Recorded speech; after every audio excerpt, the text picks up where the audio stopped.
So I'm at the lumberyard today. I just bought a lot of red oak and I gotta fit it in my small car. I didn't bring the big one today. So by the way, shout out to PJ White Hardwoods. They got all sorts of nice good stuff. Just look at that. Made my work.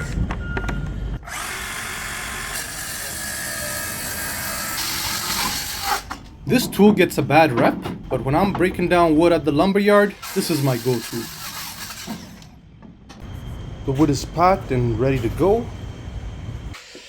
Red oak wood has made it to my shop, and usually I like to check the moisture content. So we'll check it. 7%. It's not 70, that's 7, 6 and 9. That's perfect. Sometimes there might be nails. This is a little zircon metal detector. So notice the little staple. I don't want to ruin my expensive blades. A straight cut using a track saw is equivalent to jointing a face, so I do this for all the pieces and take them over to my benchtop jointer. As you can see, my jointer isn't wide enough, so I have to rotate the wood and do another pass. However, since this project, I've gotten a new 10-inch jointer that accommodates most of the woods that I buy. But then again, this 6-inch isn't really a big problem as long as I'm using it carefully. Only other extra step is that it leaves a slight unevenness in the middle. So you'll see in a moment, I'll just go over with my joiner hand plane to clean it up, and I do this for all the big planks. After using the track saw for the two sides and the jointer to flatten one of the faces, I can confidently put it in the planer to get a properly dimensioned lumber. With that, I can now go to the glue ups. And here's one of my favorite machines being put to work.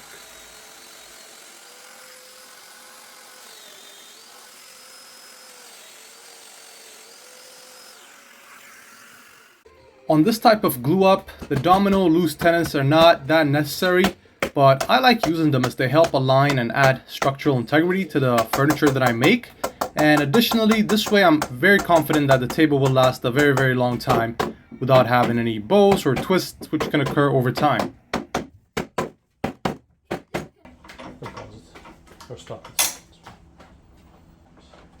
So here I got the table glued up. The top is good. Cut it somewhere here, so don't worry about that knot there. Just gonna get a little bit of sanding. There's some glue that needs to be removed, and yeah, it's looking good.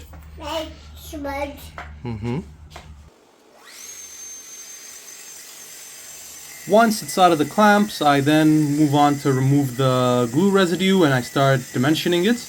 However, this is not the final dimension. You'll see in a bit I'll add some thick pieces of red oak around the tabletop just to give it a bit more significance, and you'll see more on that later.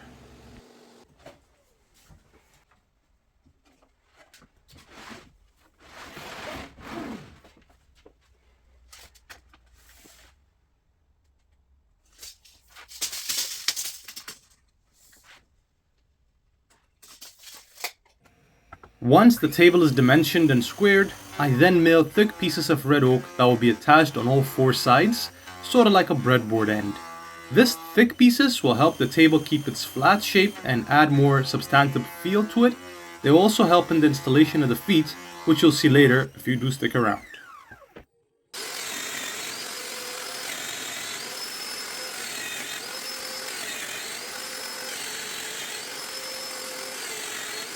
Here's one of those thick red oak pieces being added, and again, using the domino for that. I have it, so I'll make use of it, but pocket hole or other methods of connection are always possible, right? Dowels and things like that. So don't feel like you can't do it without the machines that I used if you're intending to do it. Here you'll see the table with all the four thick pieces installed. You can see they're like the breadboard ends there, so I'll just do the sanding. And then I'll move on to dimensioning some more lumber to help make the feet that will support the table. The lumber I'm using for the feet is 2x6 spruce from Home Depot, and As most of you would know, they're not very straight, so I do have to dimension them, mill them, joint them to make them nice straight wood to work with.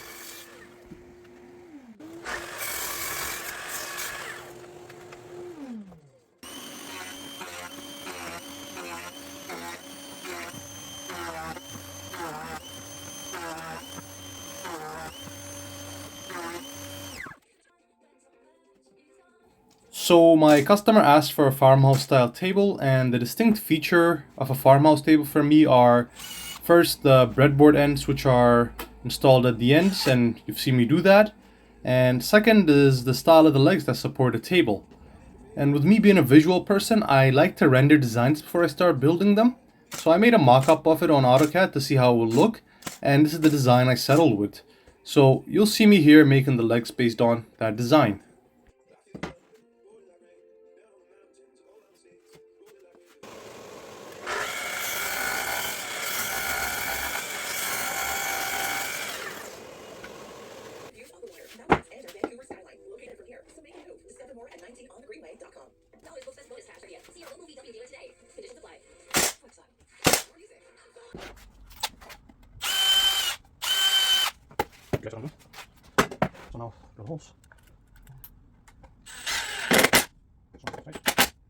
So one of the constraints I made for myself when building these table legs is that I do not want any screw holes to be visible from the outer sides, right? So I'll be using screws, but it will be installed from the invisible side so that I don't have to fill screw holes. However, with the nails, I'll put nails as I see necessary because it's much easier to fill nail holes with wood filler than it is for screws. So that's what you'll see me do here. Screws are always going from the back side and they will be covered up with another plank.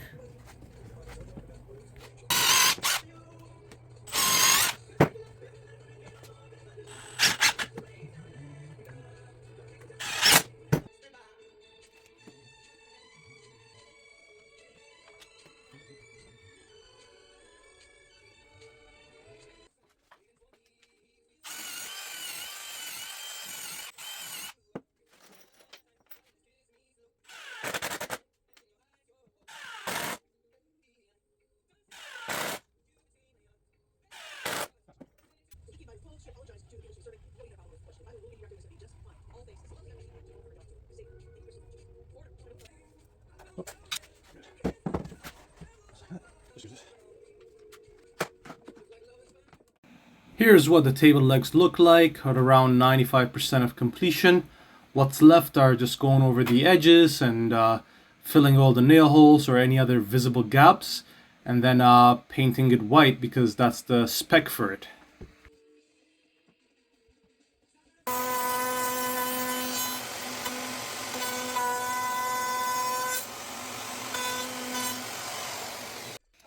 So earlier I mentioned the thick pieces of the breadboard end will help tie the legs in, and this is exactly why I'm making the rabbets on these legs. So those thick red oak pieces will rest in that rabbet, and then the rest of the tabletop will be on that center part of the leg, so it will be a nice solid base for it.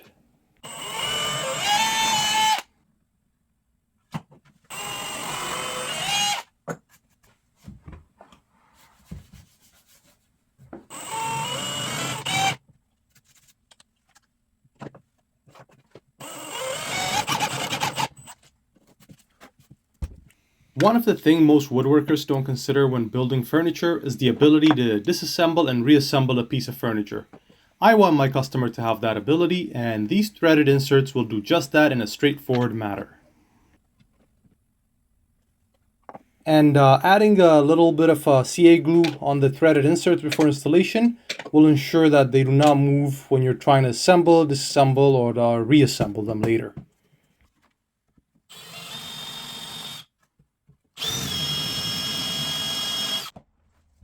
With the connections between the legs and the top done, I then move on to adding some details on the top. Here I'm putting a radius on the corners using the woodpecker's jig. It's a nice 1.5" radius right there.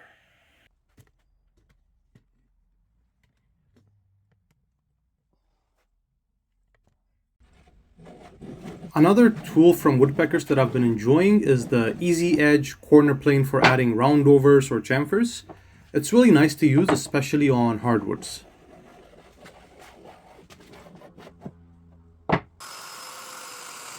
These domino mortises will be used to attach the horizontal piece that will be installed between the two legs. It should be helpful to prevent racking of the table.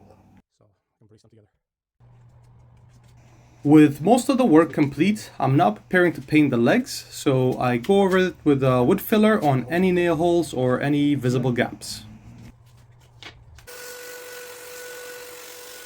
This is my Wagner sprayer. It came in super handy during this project because it would have been much more difficult if I was to use a brush or a roller on the legs, as they have multiple faces and multiple hard to reach areas.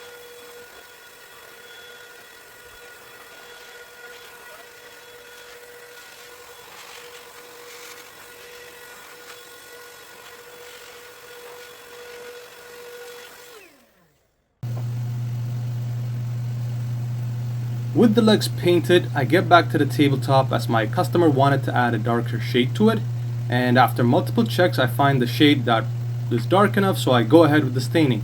However, I have to say, staining is not my favorite thing as it tends to vary when I apply it to natural wood, and this is after I use stain conditioner to soften it up, so I'm not sure, but I'm not the best at this. So if you have some tips, please let me know in the comments, as I'm eager to get better because customers often ask for it.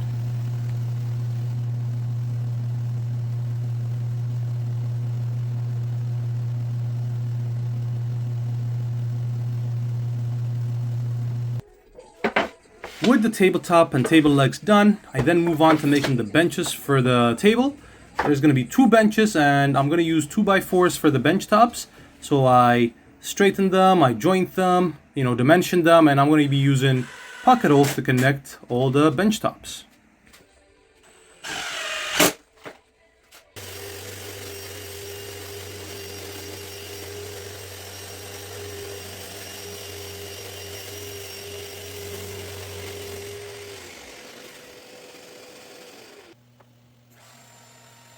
Here's a better look of that corner radius jig at work, and I'm going to do the same type of radius as the table just to have it match so that it looks nice.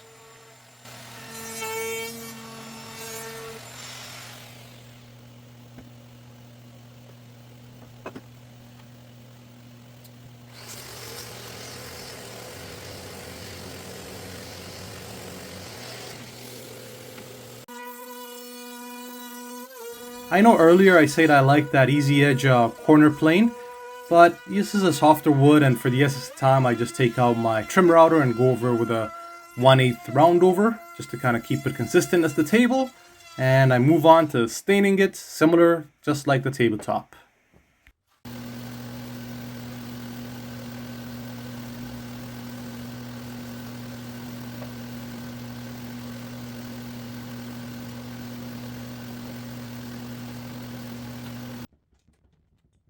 The bench tops required to be stained a few times as the shade wasn't really soaking in. But once I achieved that dark shade that you can see on the right, I then moved on to make the bench legs. And the bench legs are done in a similar manner as the table legs were. So it's just another version of that, just a bit smaller.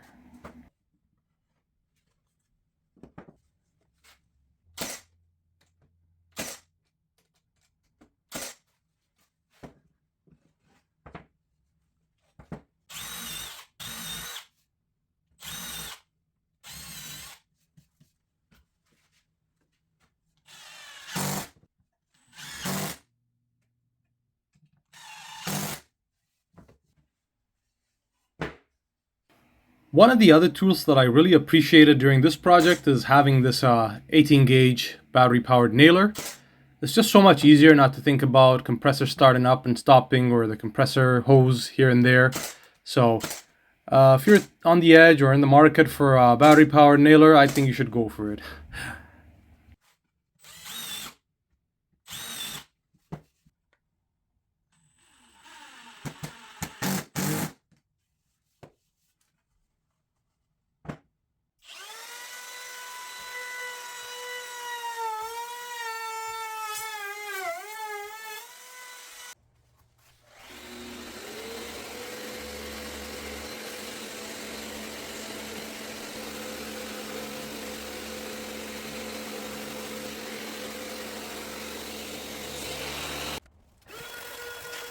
Any defects that exist on a project will be way more pronounced once you start applying paint on it.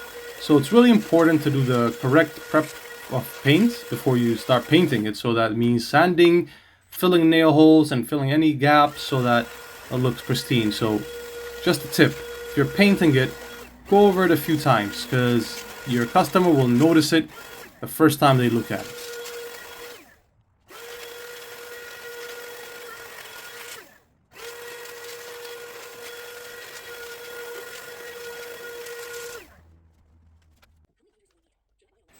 For the benches, I'm gonna go with screws because the benches are light enough to easily be maneuvered, so you don't have to have threaded inserts to disassemble them and this and that.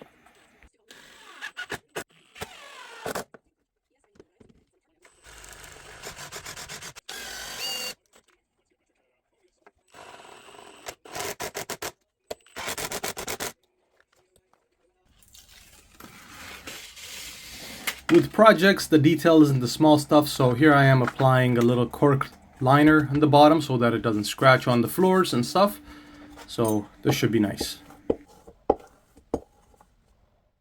This is how the project turned out once installed in the customer's home.